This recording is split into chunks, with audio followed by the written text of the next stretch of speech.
Eunice Mendoza. Ito po ang aking daily devotion ngayong araw, August 10, 2025. Ngayong araw po ating tutuloy ating series which is a seminary lecture. Specifically, ang topic po natin for this day is Primogeniture Law.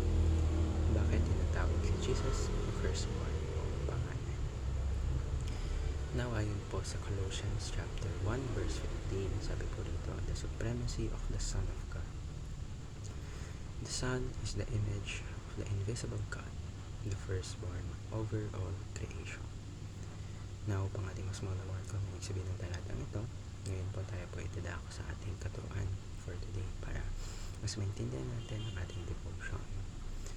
So, si Jesus Christ po, He holds the highest position sa lahat ng aspeto ng ating mga buhay.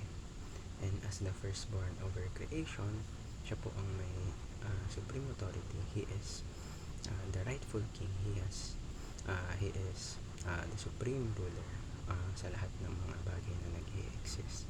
And with authority over nature, with authority over nations and history itself, as the firstborn from the dead, siya po ay victorious rescuer, wherein siya po ang nakapag-conquer sa sin, sa death, and sa grave, wherein because of that, nabuksan or na-open yung way for eternal life, naging possible para sa atin ang eternal life. And as the firstborn over his family, he is the loving redeemer na nag-welcome sa mga nananampalataya sa Diyos. And because of that, it becomes possible for salvation. So, si Jesus Christ po, He stands supreme. He is worthy of our trust, worthy of our obedience and worship. Ngayon po tayo dadako sa ating application. So, ano yung dapat natin gawin sa ating mga buhay or apply sa ating mga buhay? So, because of who Jesus is, yung buhay natin dapat nagpapakita ng mga bagay na naayon sa Diyos. So, our life should reflect His authority, His victory, and syempre yung character ni Jesus Christ. Dapat mamuhay tayo gaya ng pinakita sa atin ni Jesus Christ. So, as those who belong to Him, we are called, tayo po ay tinawag para to rule with Christ over creation. So, paano po?